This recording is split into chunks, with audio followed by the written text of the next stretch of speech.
NAIA Terminal 3 bypass.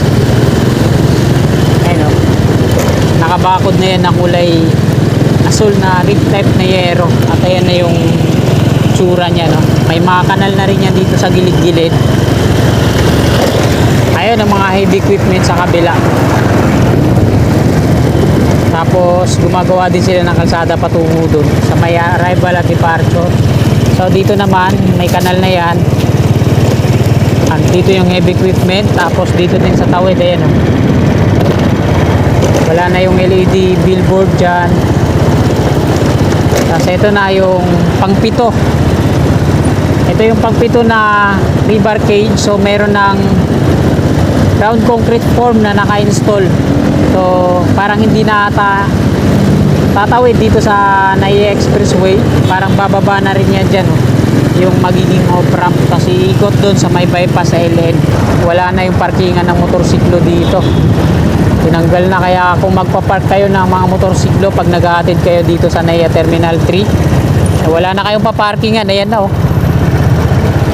Na-clearing na. Wala na yung mga motorsiklo dyan na nakaparada. Ayan yung viaduct ng off-ramp galing sa arrival at departure. Ayan, patungo doon. Ayan naman yung mismong runway ng NAIA Terminal 3. Ayan, Cebu Pacific at ibang mga, ayan, meron yung pulay-pula yung AirAsia. Pero dito tingnan nyo, wala na, no? Pinantay na. Ayan po yung ginagawang ano dito, rehabilitasyon dito sa NAIA Terminal 3. Nimulan ko to, walang naniniwala sa paligid ko. Ano? So ayan, magandang hapon po sa inyong lahat mga kasikap. Welcome po sa panibago na naman nating update. Dito po tayo ngayon sa kabahan ng Sales Road at NAIA Expressway po yan sa taas. Mag-update po tayo ngayong hapong ito dito sa NAIA Terminal 3 Rehabilitation, no? At yung off-ramp na nagkakalaga ng 3 to 5 billion pesos. So ayan yung kukunan natin. Tapos yung road widening sa may bypass LN. So ngayon po ay araw ng Huwebes, ikalima ng Disyembre taong 2024 at tatlo at kalahati na po ng hapon. So wag na po natin patagalin ito mga kasikap. Tara, let's go!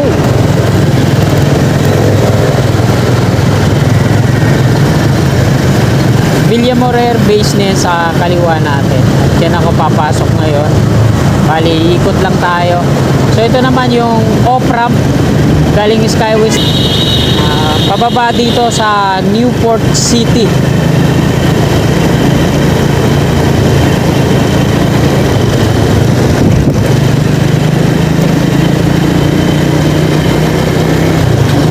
Ayan, oh, traffic. So lagi naman to dito matraffic yung lugar na to.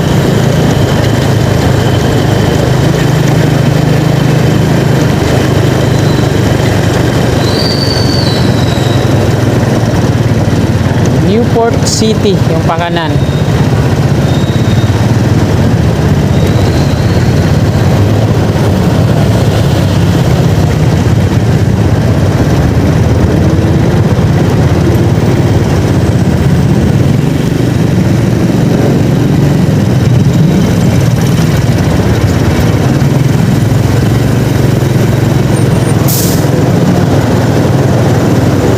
Bali yung on-ramp dito sa kaliwa patungong NAIAX Terminal 1 and 2 Cavite Macapagal Boulevard.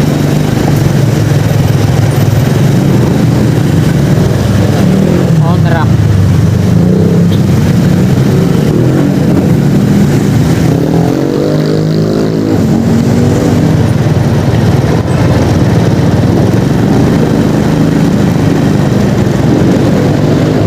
Diretso muna tayo hanggang dun sa may bypass. Ikot tayo dun.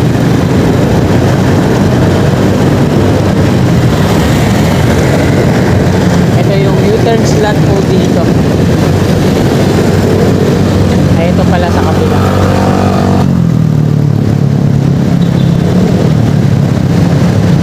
Ito yung mga sakayan ng jeep, mga patungong Heritage, LRT, MRT, Baclaran.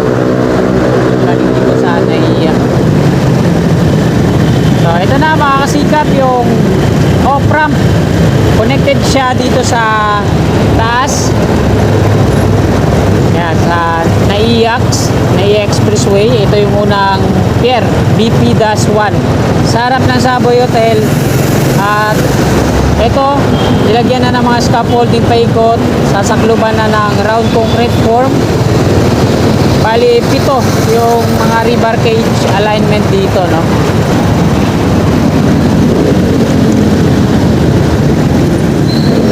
Ito yung pang-7. So, nilagyan na rin ng scaffolding. Ayan, no? Tapos mayroon ng round concrete form. Pouring na yan. Barracks ng Bauer. So, dito din siguro bababa yung off-ramp sa part na to. At iikot din dito sa may bypass sa LL. So, ito, operational na to. Yung additional na road widening nila.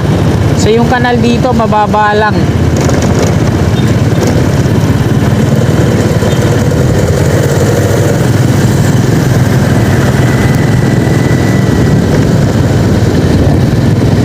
Mababa lang yung pagkagawa ng kanal dito. So yung mga heavy equipment nandiyan sa Center Island, tinatanggal na nila, binubungkal. Ayan o. Tapos wala na rin yung bakod dito. Kitang kita na yung arrival at departure area sa unahan. Ito yung sa Bauer. Ayun yung dinanan natin, yung river cage doon na pang-7. NAIA Expressway, matraffic na naman sa taas, mabagal. So ito yun mga kasika po. Tinanggal na nila yung bakod dito, tapos yung LED billboard. Tapos ito na siya, gabundok yung mga base course na nandiyan dyan. Sa harapan ng NAIA. Daming mga gwardiya dun, no, sa on-ramp. Paakyat dun sa taas sa harapan, arrival, no. Yung high elevation dun sa harapan ng NAIA, yung mga taxi na pumaparada at mga motorsiklo.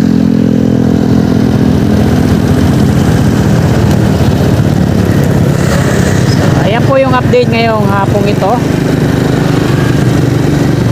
At tuloy-tuloy pa rin yung progreso na ginagawa dito.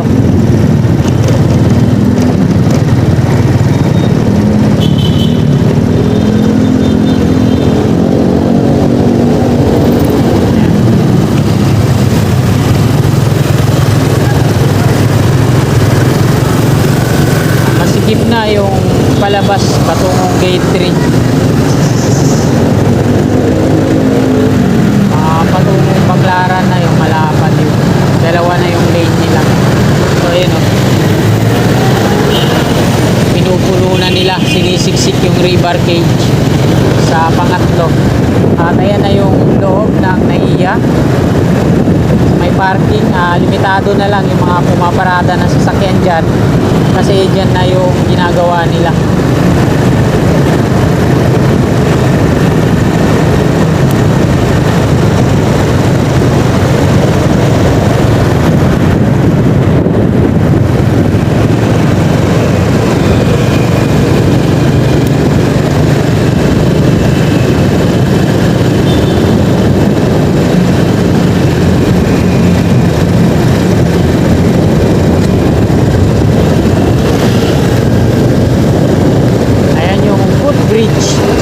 Galing dito sa McDo, sa tawid sa kaliwa, patungo yan doon sa arrival at departure. Tapos yung mga paradahan ng motorsiklo dito mga kasigap, yan, yung mga nakamotor wala na. Malinis na yung parking ng motorsiklo dyan. Tapos ito na nga, wala na yung Center Island.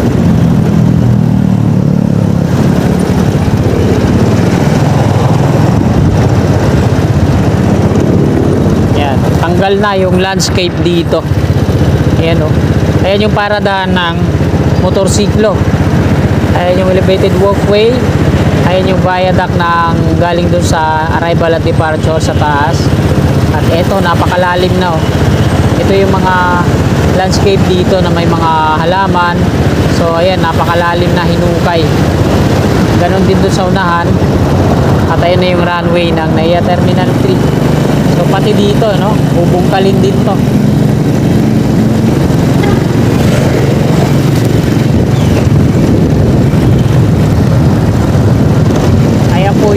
kaganapan ngayon dito sa NAIA Terminal 3 Rehabilitation ng San Miguel Corporation.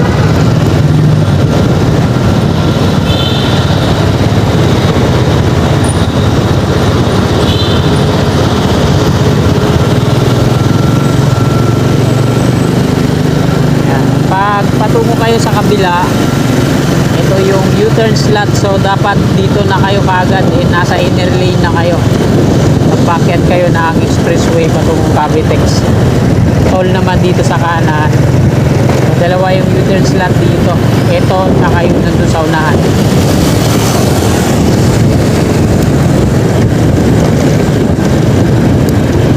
Ito yung dinadaanan natin, Center Island din to dati.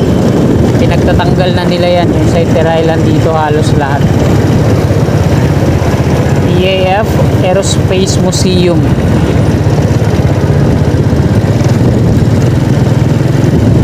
At nandito na ako sa Villamor Air Base.